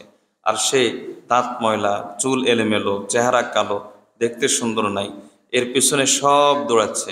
আমি তখন রাস্তার এক পাশে দাঁড়িয়ে দাঁড়িয়ে মনে মনে চিন্তা করলাম এই লোকগুলো কত বোকা, এই বুড়ি মহিলার পিছনে, এই কুৎসিত মহিলার পিছনে এরকম দৌড়াচ্ছে। তখন ওই বুড়ি মহিলা যাওয়ার সময় আমাকে বলতেছে, ও ইব্রাহিম, যদি তুমি আমার পিছনে আমার লোভে পড়তা, আমার আকর্ষণে পড়তা, তাহলে আমিও তোমাদেরকে এদের মতো করে ছাড়তাম। মুহাম্মদ ইবনে সিরিন রহমতুল্লাহ আলাইহিকে জিজ্ঞেস করলাম এটার ব্যাখ্যা কি? তখন তিনি বললেন যে ওই বুড়িটা হলো দুনিয়া। ভাই দুনিয়া, আচ্ছা আচ্ছা বলেন তো আপনার হায়াত, আপনার ডাক্তার, আপনার টাকা পয়সা 1 সেকেন্ড বাড়াইতে পারবে? 1 সেকেন্ড বাড়াইতে পারবে? 1 সেকেন্ডও বাড়াইতে পারবে? কোন মুসলমান এটা আমরা না বুঝি যে আমি যে হারাম ইনকাম করি এটার জন্য আমাকে জবাব দিতে হবে, আমার ছেলে মেয়েকে না? এটা কোন মুসলমান না বুঝে? তো নিজের পায়ে নিজে কেন কুড়াল মারে? কেন নিজের পায়ে নিজে কুড়াল মারে? বুঝার পরও কেন না বুঝার ভান ধরে? দুনিয়ার চাইতে তুচ্ছ আর নাপাক জিনিস আর কোনো কিছু নাই। আমাদের শেখ মুর্শিদ মাহবুবুল উলামা হযরত মাওলানা পীর জুলফিকার আহমদ নকশবন্দি দামত বারাকাতুহু তিনি বলেন যে এই যুগের সবচাইতে বড় গুনার নাম হলো দুনিয়ার লোভ। এই যুগের সবচাইতে বড় গুনার নাম হলো দুনিয়ার লোভ। দুনিয়ার লোভ খুব খারাপ জিনিস, খুব খারাপ জিনিস। এই জন্য দুনিয়ার লোভ থেকে বের হয়ে আসার চেষ্টা করবো তো ইনশাআল্লাহ। দুনিয়ার লোভের জন্য 3টা চিকিৎসা বলে দিচ্ছি। 1 নম্বর চিকিৎসা, দুনিয়ার লোভ অন্তর থেকে দূর করার জন্য 1 নম্বর চিকিৎসা হলো বেশি বেশি করে আখিরাতের চিন্তা করবে। কারণ দুনিয়ার বিপরীত হলো আখেরাত। শাইখুল হাদিস জাকারিয়া রহমতুল্লাহ দৃষ্টান্ত দেন, ধরো একটা ঘর, ওই ঘরের মধ্যে অনেক দিন পর্যন্ত কেউ বসবাস করে নাই, অন্ধকার হয়ে গেছে, সেখানে এই মাকড়সা জাল বেঁধেছে, নানা ধরনের কীট পতঙ্গ সাপ বিচ্ছু বাসা বেঁধেছে। এখন তুমি ওই ঘরে ঢুকে যদি একটা আলো জ্বালিয়ে দাও, একটা লাইট জ্বালিয়ে দাও, লাইট জ্বালিয়ে দিলে এই মাকড়সা কীট পতঙ্গ সাপ বিচ্ছু সবগুলোকে গর্তে লুকাবে, সবগুলো ভাগতে থাকবে। আখিরাতের চিন্তা হলো এরকম, আমাদের দুনিয়া পেরেশান করে রেখেছে, পেরেশান পেরেশান, হয় নাই খাই নাই, এই একটা পেরেশানি আমাদের দুনিয়াতে আছে। এই যে পেরেশানিটা কেন? এই পেরেশানিটা হলো আমাদের অন্তরে আখিরাতের চিন্তা নাই। আখিরাতের চিন্তার আলো জ্বালিয়ে দেন, যত এই আলো প্রখর হবে, যত এই আলো বাড়বে, তত দেখবেন যে দুনিয়া ধোঁকা ছাড়া আর কিছু না, এই দুনিয়া ধোঁকা ছাড়া আর কিছু না। এই জন্য ওমর ইবনে আব্দুল আজিজ রহমতুল্লাহ আলাইহি তিনি বলতেন, আসলিহু আখিরাতাকুম আসলাহাল্লাহু দুনিয়াকুম, ও তোমরা আখিরাতকে ঠিক করে ফেলো, আল্লাহ তোমাদের দুনিয়াকে এমনিতেই ঠিক করে দিবেন। এই জন্য আখিরাতের চিন্তা অন্তরে রাখবেন তো ইনশাআল্লাহ। আল্লাহ তৌফিক দান করুন। দুনিয়ার লোভের আরেকটা চিকিৎসা, দুনিয়ার লোভের 2 নম্বর চিকিৎসা হলো যে অন্তরে একটা জিনিস, অন্তরে একটা জিনিস ঠিক করে নেবেন। সেই জিনিসটা হলো এই যে যে এই দুনিয়াটা আল্লাহর কাছে কোনো দাম নাই। বলেন তো, আমার মালিককে? আল্লাহ। আর এই দুনিয়ার মালিককে? আল্লাহ বলেন আমার দাম বেশি, দুনিয়ার দাম নাই। তাহলে আমি দুনিয়ার পেছনে, আমি এত দামি হয়ে এই তুচ্ছ দুনিয়ার পেছনে কেন পড়ব? তুচ্ছ দুনিয়ার পেছনে কেন পড়ব? হাদিসে এসেছে, রাসূলুল্লাহ সাল্লাল্লাহু আলাইহি ওয়াসাল্লাম বলেন যে গোটা দুনিয়ার দাম আল্লাহর কাছে যদি মাছির একটা ডানা সমান হতো, আল্লাহ কোনো কাফের বেঈমানকে এক ঢোক পানি পান করাতেন না। তাহলে সবসময় কথা মনে রাখবেন, সব সময় আজকে থেকে কথা মনে রাখবেন যে দুনিয়ার দাম আল্লাহর কাছে, বলেন না, দুনিয়ার দাম আল্লাহর কাছে। মনে রাখবেন তো ইনশাআল্লাহ? কি মনে রাখবেন? এই দুনিয়ার দাম আল্লাহর কাছে নাই। এই জিনিসটা মনে রাখবেন। আল্লাহ তৌফিক দান করুন। 3 নম্বর চিকিৎসা, 3 নম্বর চিকিৎসা হলো আল্লাহ ওয়ালাদের সোহবত। আল্লাহ ওয়ালারা আল্লাহ ওয়ালা হন, দুনিয়া লোভী হয়ে না। কোনো দুনিয়ার লোভী কখনো আল্লাহ ওয়ালা হতে পারে না। দুনিয়া, কোনো দুনিয়াদার, দুনিয়ার লোভী কখনো আল্লাহওয়ালা হতে পারে না। এখন বলতে পারেন যে আমরা তো দেখতে পাই অমুক, অনেক সময় অনেক বুজুর্গ যে তাদের টাকা পয়সা আছে। না, তারা টাকা পয়সা চায় নাই, আল্লাহ এমনিকে দিয়ে দিয়েছেন, আর তারা এটাকে পরীক্ষা হিসাবে নিয়েছেন। হযরত ইউনূস ইবনে উবাইদ রাহমাতুল্লাহ আলাইহি একজন তাবিঈ ছিলেন। তিনি বলতেন যে যেই নেয়ামত তোমাকে আল্লাহর কাছে পৌঁছাবে না, ফাহিয়া মুসিবাতুন, ওই নেয়ামত তোমার জন্য মুসিবত। আপনি টাকা পয়সা পেয়েছেন কিন্তু ঘরে টেলিভিশন বড় হয়ে গেছে। আপনি টাকা পয়সা পেয়েছেন, মেয়ে বিয়ে দেওয়ার সময় আপনার আপনার অপচয়ের শেষ নাই। আপনার টাকা পয়সা হয়ে গেছে, আপনার অহংকারও বেড়ে গেছে। এর অর্থ হলো এই টাকা পয়সা নেয়ামত না, এই টাকা পয়সা আপনার জন্য মুসিবত। আখিরাত আপনার বিরুদ্ধে দলিল হিসেবে দাঁড়াচ্ছে, আখিরাত আপনার বিরুদ্ধে দলিল হিসেবে দাঁড়াচ্ছে। কোন মুসলমান এই কথা বিশ্বাস না করে যে আমাদের আসল জীবনটা আখিরাতের জীবন, এই বিশ্বাস না করলে তো সে মুসলমানে না। ইমাম গাজ্জালী রহমতুল্লাহ আলাইহি কি সুন্দর করে দৃষ্টান্ত দেন। তিনি বলেন যে মনে করো একটা বিশাল মাঠ, ওই মাঠের মধ্যে সব সরিষা দানা দিয়ে ভর্তি। ওই সরিষা দানা থেকে একটা সরিষা দানা একটা পাখি এসে নিয়ে গেল, আর 500 বছর পর্যন্ত বা 100 বছর পর্যন্ত কোনো পাখি আসে নাই। আরেকটা সরিষা দানা 100 বছর পরে এসে আরেকটা পাখি নিয়ে গেল, আর কোনো পাখি আসে নাই। আর 100 বছর পর আরেকটা সরিষা দানা আরেকটা পাখি এসে নিয়ে গেল। তিনি বললেন যে এভাবে হয়তো হয়তো হয়তো একদিন এই মাঠের সবগুলো সরিষা দানা শেষ হবে, কিন্তু আখিরাতের জীবন কখনো শেষ হবে না। কিসের জন্য আমরা কত বড়, কি কত বড় জিনিসের জন্য, কত বড় দামি জিনিসের জন্য আমরা এই সামান্য তুচ্ছ জিনিসের জন্য কত বড় দামি জিনিস আমরা নষ্ট করে দিচ্ছি। এজন্য ওমর ইবনে আব্দুল আজিজ রহমতুল্লাহর কথা, আসলিহু আখিরাতাকুম আসলাহাল্লাহু দুনিয়াকুম, তুমি তোমার আখিরাতকে ঠিক করে ফেলো, আল্লাহ তোমার দুনিয়া ঠিক করে ফেলবেন। যারা তাদের আখিরাতকে ঠিক করে ফেলেছে, আল্লাহওয়ালা যারা, তাদের সোহবতে আপনি যত বেশি যাবেন, আল্লাহওয়ালাদের মজলিসে যত বেশি বসবেন, আল্লাহওয়ালাদের মজলিসে বসলে আল্লাহ তাআলা আপনার অন্তর থেকে দুনিয়ার লোভ দূর করে দিবেন। আল্লাহওয়ালাদের মজলিসের ফায়দা কি? আমি যদি বলি যে ফায়দা যদি 1000 হয়, 1000ও না, ফায়দা কি পরিমাণ আল্লাহই ভালো জানেন। ধরেন কয়েক কয়েক হাজার ঘন্টা মিলে আল্লাহওয়ালাদের মজলিসের ফায়দা কি বললাম কোরআন হাদিস থেকে। কিন্তু যদি বলেন যে সবগুলাকে আপনি শর্ট করে বলেন, সংক্ষিপ্ত করে বলেন, তাহলে সংক্ষিপ্ত কথা হলো দুইটা। আল্লাহওয়ালাদের মজলিসে আসবেন, একদিন আপনি নিজেও আল্লাহওয়ালা হয়ে যাবেন। এ হলো একটা কথা। আর আরেকটা কথা হলো, আপনি আল্লাহওয়ালা হইতে পারেন নাই, আল্লাহওয়ালা আপনি নফসের ধোকায় পড়ে, শয়তানের ধোকায় পড়ে এরপর গুনাহ করে ফেলেছেন, তাহলেও এইটা নিশ্চিত আপনি আল্লাহওয়ালা হতে না পারলেও আল্লাহ তাআলা আপনাকে ঈমানের হালতে মত দান করবেন। এজন্য আল্লাহওয়ালাদের মজলিসে বেশি বেশি করে আসবেন তো ইনশাআল্লাহ। দমকে দমে কলবে নূরানি হুই, মর্দে হক সে মিলকে হক্কানি হুই। আল্লাহ আমাদেরকে আল্লাহওয়ালাদের মজলিসে বেশি বেশি করে যাওয়ার তৌফিক দান করুন। 3 নম্বর, আমাদের অন্তরের 3 নম্বর রোগের নাম হলো কি বলেন? হিংসা। হিংসা, এই হিংসার চিকিৎসা কি? হিংসার 1 নম্বর চিকিৎসা হলো মৃত্যুর চিন্তা। আগেরটা ছিল আখিরাতের চিন্তা। আখিরাত অনেক ব্যাপক জিনিস, অনেক ব্যাপক জিনিস।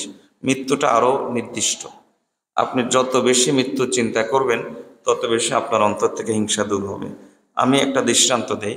মনে করেন দুই ভাইয়ের মধ্যে কঠিন ঝগড়া, মামলা হয়ে গেছে। মামলা জজ কোর্ট, এরপর হাইকোর্ট, সুপ্রিম কোর্ট চলে গেছে। এক ভাই চেহারাও দেখতে রাজি না। হঠাৎ করে এক ভাইয়ের মনে রাতে শুয়ে শুয়ে এই কথার চিন্তা আসলো, আহা, কয়দিন বাঁচব, আর কয়দিন, দুইজনেই মামলা করতে করতে বুড়ো হয়ে গেলাম, আর কয়দিন বাঁচব। দুই ভাই আমরা ছোটবেলায় একই পাত্রে খানা খেয়েছি, একই পাতিলে আমাদের রান্না হয়েছে। একজন কষ্ট পেলে আরেকজন দৌড়ে গেছি, একজনের দুঃখে আরেকজন দাঁড়িয়ে গেছি। কত স্মৃতি আমাদের সাথে একজনের সাথে একজনের আসছে। এখন দুইজনেই বুড়ো হয়ে গেছি, আর কয়দিন বাঁচব, আর কয়দিন বাঁচব। এই চিন্তাটা এক ভাইয়ের অন্তরে আসছে। আর আরেক ভাই, তার অন্তরে এখন এই চিন্তা আসে নাই। আপনি বলেন, এর পরের দিন থেকে দুইজনের আচার আচরণ এক হবে না ব্যবধান হবে? তাহলে বোঝা গেল যে মৃত্যুর চিন্তা মানুষের অন্তর থেকে হিংসা কমিয়ে দেয়। এজন্য হযরত হাসান বসরি রহমতুল্লাহ আলাইহি বলতেন যে, মান আকসারা যিকরাল মাউতি আল্লাহ হাসাদহু, যে ব্যক্তি বেশি বেশি করে মৃত্যুর চিন্তা করে, আল্লাহ তাআলা তার অন্তর থেকে হিংসা দূর করে দেন। এজন্য মৃত্যুর চিন্তা করবো তো ইনশাআল্লাহ। হিংসা দূর করার 3 নম্বর চিকিৎসা, এটা অহংকারেরও চিকিৎসা, হিংসারও চিকিৎসা একসাথে। সেটা হলো সব সময় আপনি আপনার চাইতে নিচু কম যে যার আছে, আপনি তার দিকে তাকাবেন। আমরা ভুল করি, আমার 1 তলা বিল্ডিং আছে, আমার দৃষ্টি হলো যার 2 তলা বিল্ডিং আছে। আমার দোকান একটা আছে, আমার দৃষ্টি হলো যার দোকান 10টা আছে। এবার আমার তার মতো 10টা দোকান করতে হবে, আমার তার মতো 2 তলা বিল্ডিং করতে হবে। শুরু হয়ে যায় অহংকার, শুরু হয়ে যায় হিংসা। এজন্য রাসূলুল্লাহ সাল্লাল্লাহু আলাইহি ওয়াসাল্লাম বলেন যে, না, বরং তুমি তোমার চাইতে যে নিচু, তোমার চাইতে যার নেয়ামত কম, সবসময় তার দিকে তাকাবা। তোমার 2 হাত আছে, আরেকজনের 1 হাত আছে, তার দিকে তাকাও। তাহলে দেখবা হিংসা আসবে না তোমার অন্তরে, শুকর আসবে। শুকর আসবে। এই জিনিসটা অনেক রোগের চিকিৎসা, অনেক রোগের চিকিৎসা। নাশকরের চিকিৎসা, অহংকারের চিকিৎসা, হিংসার চিকিৎসা, বহু রোগের চিকিৎসা এটা। এজন্য সবসময় আপনার চাইতে নিচু যে তার দিকে তাকাবেন। আল্লাহ তাআলা আপনাকে 2 বেলা খাওয়ার তৌফিক দিচ্ছেন। আচ্ছা, রাস্তার যে লোকটা ভিক্ষা করে দাঁড়িয়ে হাত পাতে বসে আছে মানুষের সামনে, আর আপনি হাত পাচ্ছেন না, বলেন তো আপনার মাঝে আর তার মাঝে কি ব্যবধান? আপনার যে ডিজাইন, তারও সে ডিজাইন। আপনার যেমন 2টা চোখ, তারও তেমন 2টা চোখ। আপনার 2টা হাত, তারও 2টা হাত। তাহলে কি কি কারণে সে ভিক্ষার হাত দিয়ে বসে আছে, আর আপনাকে আল্লাহ ইজ্জতের সাথে রাখছেন? কি ব্যাখ্যা আপনি দিবেন আল্লাহর রহমত ছাড়া? কি ব্যাখ্যা দিবেন আল্লাহর দয়া ছাড়া? কি ব্যাখ্যা দিবেন আল্লাহর নেয়ামত ছাড়া?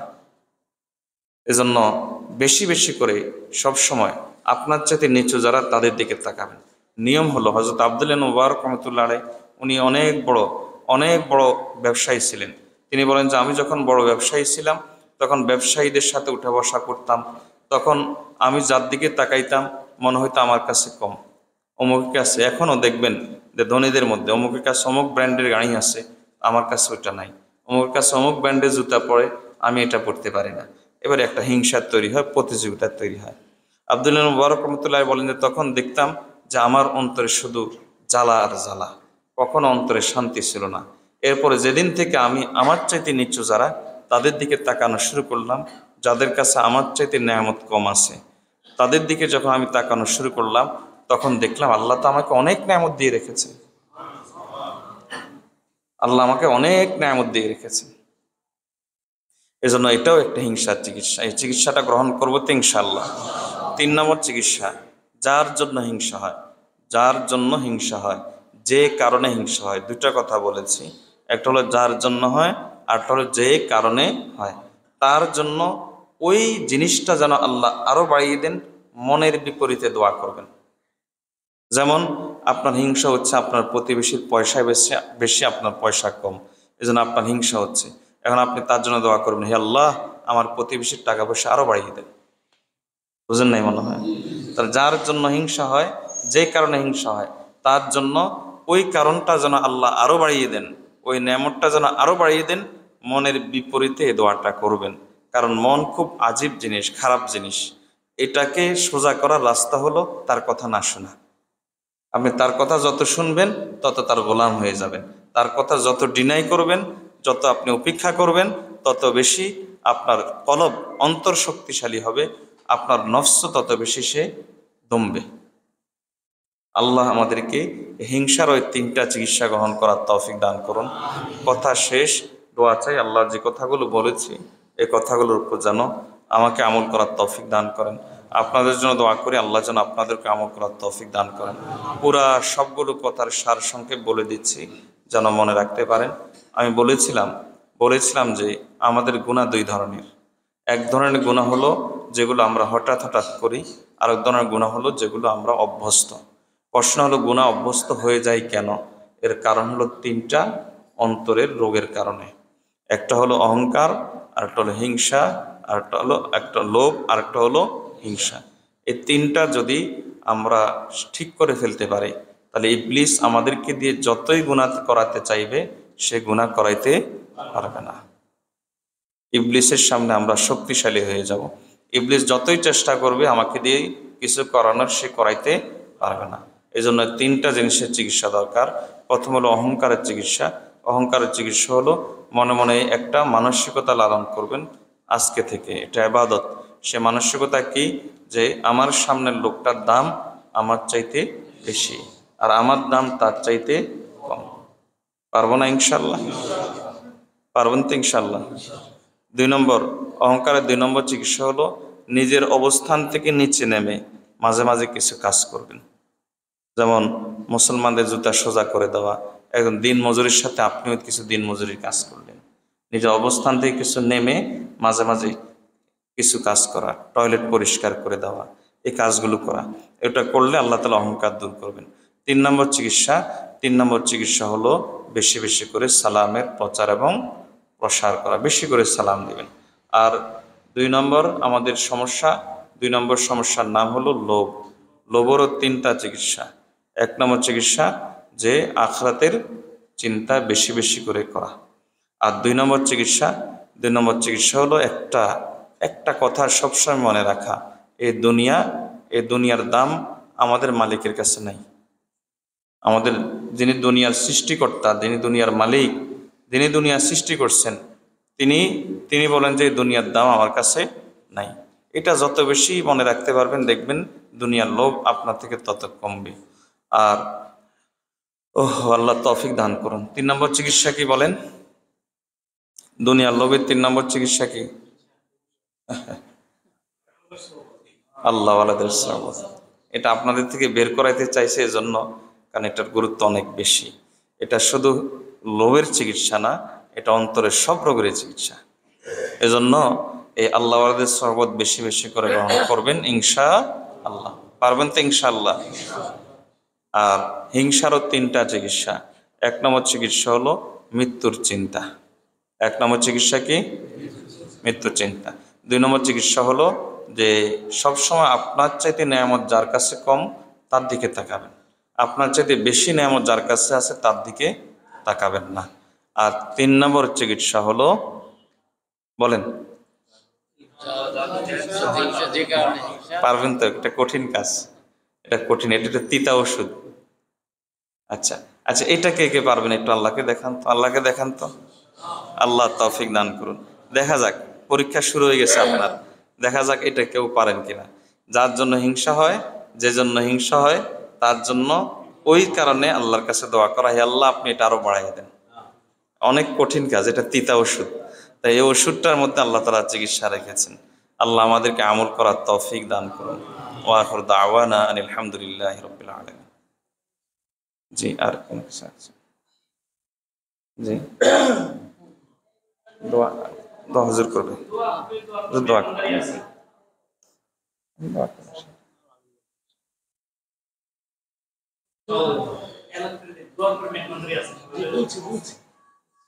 درود الشريف. اللهم صل على محمد وعلى آل محمد كما صليت على إبراهيم وعلى آل إبراهيم إنك حميد مجيد. اللهم بارك على محمد وعلى آل محمد كما باركت على إبراهيم وعلى آل إبراهيم إنك حميد مجيد. লাইট গুলো একটু অফ করে দিই। আমরা ইস্তেগফার নিয়ে তওবার নিয়তে ইস্তেগফার করি। আস্তাগফিরুল্লাহ।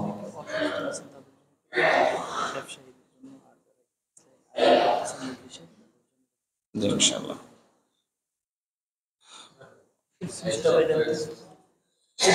অনেক অসুস্থ রোগী আছে, আল্লাহ যেন তাদেরকে শিফা দান করেন, দোয়া চেয়েছেন। আমি দোয়া চাই, আমার আব্বা অসুস্থ, আল্লাহ যেন শিফা দান করেন। আর ব্যবসায়ী ভাইরা দোয়া চেয়েছেন, আল্লাহ যেন তাদেরকে দুনিয়া এবং আখিরাতে উভয় জাহানে যেন আল্লাহ তারাক্কি দান করেন, তাদের জন্য দোয়া করব। যারা এই মাহফিলের আয়োজন করেছেন শ্রম দিয়ে, মেধা দিয়ে, টাকা পয়সা দিয়ে, আল্লাহ যেন তাদের এই আয়োজনকে কবুল করে নেন। আমরা সকলের জন্য দোয়া করব ইনশাআল্লাহ। ইস্তেগফার, তওবা করি সকলে। আস্তাগফিরুল্লাহ।